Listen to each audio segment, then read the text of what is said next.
So hello! Hello! We're bringing you another question and answer video of all your lovely questions that we get sent through on the blog. Let's have a look at the first question. I recently moved out with a few roommates for college and they are always home. I can never get any me time. Can you suggest some ways for me to find time or place to get myself off? Wow, that's such a tricky one. Like, I mean, we've all been there. We've all been completely swamped by flatmates or even family members. We're just like, fuck off, I need to wank. And it's so hard. But what I'm getting from this is that it sounds like you're too anxious, you're too worried about masturbating in your own bedroom.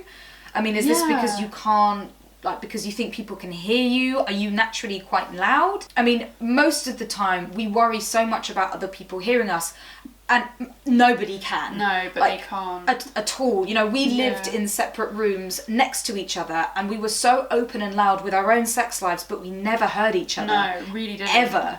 And that's with big, loud body one vibrators and me having sex with my partner a lot, like screaming, and you barely heard. I heard some of the screaming. Well, some of the screaming. Oh! But no, you can never really hear somebody masturbate unless you're screaming at the top of your lungs. No. Good moments are if you're having a bath. Yes, I was going to say the bathroom. Yeah. Even if you're just sitting on the toilet having a cheeky wank before you have a shit. Yeah, or in the shower, like any time, like when you're getting ready. Yeah, showers can be a lot of fun. It can be tricky because having an orgasm standing up is hard to do. But it is. Sometimes it's okay. If you have a bath's a really good relaxing moment to do it I in. just realised that you said roommate. Does that mean that you have someone in your room? In that case, that is very hard. Yeah, and you're just going to have to wait. Hard. Obviously, you're just going to have to wait until they're out. I mean, out or asleep. I mean, I've masturbated next to my friends asleep. I've definitely masturbated next to sleeping people before, and it's fine. Yeah, they can't hear it. Do it. Yeah, and especially even if you can hear like the kind of noise, they can't hear it, especially if they're asleep. No, they can't hear it. I mean, And plus, you shouldn't be embarrassed about if they catch you anyway. Like, everyone needs their wanking time. But I agree with you. I think that the best way would probably use the bathroom. Or any chance that you can get. Again, it is quite difficult when you're living with somebody in your bedroom. I mean, I do it with my boyfriend. If he goes to sleep and I want to wank, it can make you feel uncomfortable even next to your own boyfriend, because a wank is very personal to you. You don't want anyone else looking at you, anyone else disturbing you. I mean, you don't want to look pretty or look nice. You just want to fucking bust one out. Exactly. You don't have to want to think about what your face looks like or your double chins. We feel for you there. You basically just have to really relish the time that they are out of the room. And even if they go for a shower, that's a great time to masturbate. Yeah, bust one out quickly. You can also just be honest with her or honest with them and say, look, I have to have a wank. Can you like try and get out of the house, please? But again, depends how open you are with each other. Yes, it does. Next question. Should you still get tested even if you haven't had sex yet? Is there still a possibility of having an STD or an STI? This is a tricky one because I've heard different opinions from different people. Yeah, I mean, there are STIs that you can get without having sex. Yes. Like herpes. Yeah, and crabs. If you're sharing a towel with somebody or, you share a pair of underwear, you can get crabs from somebody. But that's, you'll notice if you've got crabs, it's very itchy, you can see them. Yeah. And even if you shave, it does not get rid of them. And also herpes, usually you can see because you get ulcers and things like that. But not necessarily genital herpes, like, like mouth, like having a cold sore. Yeah. But that could just be from anything, like sharing lip balm or like using cutlery. It could be anywhere. Having a kiss on a cheek. I wouldn't personally say that you have to go and get tested if you haven't had sex. If you were doing a lot of oral sex, then I might say might say that you should. Because oral sex, you can still get STI. It's a lot less likely. You can't get chlamydia on your mouth, can you? No, but you can get it in your eyes. Yeah. Oh, in your eyes. Yeah, so you get like cum in your eye and it has chlamydia in it. You can get chlamydia in your eye. Because I know that, before you touch another pair of genitals with your mouth, you should really look at it and make sure that it's all good, there's nothing that looks funny, and don't feel uncomfortable to say, what is that? Do you mind explaining that? Because a lot of people, one, they might not even notice they have something, or two, they're trying to get a free fuck and they're not being too honest with you. Yeah. So do be careful. But I don't think you need to get yourself tested if you haven't had sex yet. There's really not a huge risk of that at all. And then if you do have sex, obviously get checked. If you're having lots of oral sex, then I would suggest getting checked for that as well. Yeah, but only if you notice a change. Yeah. Because... Yeah, if you're paranoid about it, anyway. Because you can get mouth swabs and stuff. Yeah, you can do your own new tests in England. So yeah, I mean...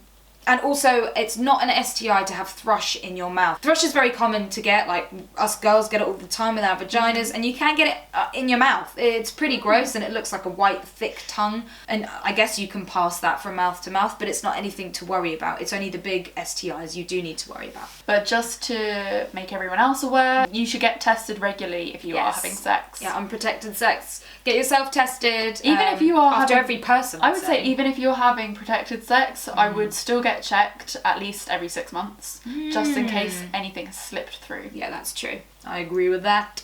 So the next question is, what are your views on going commando? Ooh. Is it a turn on for you? I don't like going commando just because I like having it's almost like a safety net of the underwear. I mean, discharge, like I'm always, discharge is... Yeah, I would not feel comfortable not wearing knickers outside because of discharge. Yeah. I'd feel like my legs were just constantly wet. Yeah, and it's the same with like wearing a skirt. Like, if you sit down on a seat or something. Yeah, like, if it's a short skirt, then your vagina's going to be on that chair. I mean, you change your underwear, you clean your underwear every day, you change that every day, but you don't necessarily change your skirts or your trousers or your shorts every day. Yeah, but you'd have to if you were you'd have to wash them every day, otherwise they just get a bit gunky. Yeah. And same with guys, like, I've seen guys go commando, and I'm just like, that means you just have to wash your trousers a lot quicker, and I know you don't, so it's that element of being unclean, even though it's not a bad thing at all to go commando.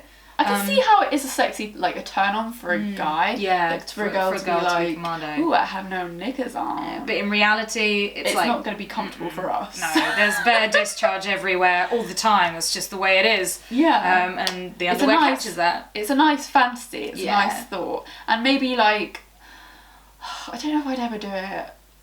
Maybe...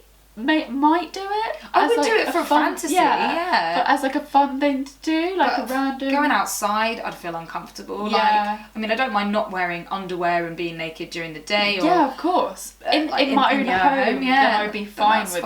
And I imagine like going out with a partner and being like, I've got no underwear on. That can be quite sexy, but it's also like, I would constantly be thinking, am I going to drip anywhere? Is my juice going to go everywhere?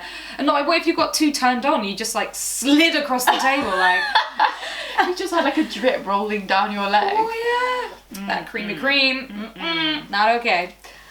So that's what we think about that. Yes. Sorry to disappoint. Yeah, that's kind of like a bubble bursting sort of answer, isn't it? Yeah, it is. The next question though. In terms of kissing, I haven't actually had any chances to kiss anyone yet, and I'm at the age where everyone seems to have done it. Do you have any advice on how to kiss someone? Thanks a lot. Oh. The kiss. The first kiss is pretty scary, I think. It can be, yeah, because it's so big, it's so like bigged up in your own head. I mean, I was drunk as fuck on my first kiss. Were you? Yeah, and it really helped me. Like, I felt like being drunk for your first sexual experiences can be really beneficial if you're not too drunk that you don't forget, or you're not too drunk that there's no consent involved. No inhibitions. Yeah. What about you, like, in terms of your first kiss? You weren't drunk? Was it a magical moment? No, it definitely wasn't a magical moment. I think the first kiss is so hyped up in your head that the feeling, and also your mouth when you're not used to it, is such a sensitive area. Like, you can feel so much in your lips and in your tongue that it just is a really strange sensation. It can be really enjoyable. Yeah, definitely. But you have to, I completely agree that it is bigged up so much and you want it to happen so badly and you expect it, and then when it happens it's a bit like, oh, that's not really that much of a big deal, but I've done it, that's kudos, cool, I can tell everybody. I would say just go for it, and obviously it's possible that you may be rejected, but at least you've tried, or at least if you go for it then you can have a first kiss, and even if you never kiss each other again, you've still had your first kiss. And just try and be advice on the actual kiss. Just try and start gently, don't go full pelt. Yeah, don't use a lot of your tongue. in there. I think it's always nice for your first kiss to start off with just lips. Yeah. And then maybe if you're feeling like you want to explore a bit, just open your mouths and touch tongues and see what happens from there. Because it can be too forceful sometimes if you're getting so worked up about it, you're like, I've got to get it over and done with.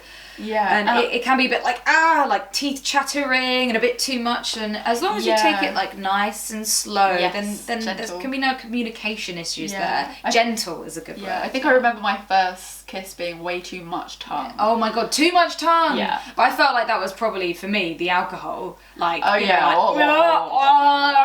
don't know what I'm doing. We hope that that's helped you with your possible first kissing. I hope you've already kissed someone by now. Yes, good luck. So I hope that was useful and that we answered your questions well. Yeah, we're trying really hard to get through the amazing amount of questions you asking us, and if you've got anything else, then please let us know. Send it to the blog and we'll try and do a little video and talk a bit about it.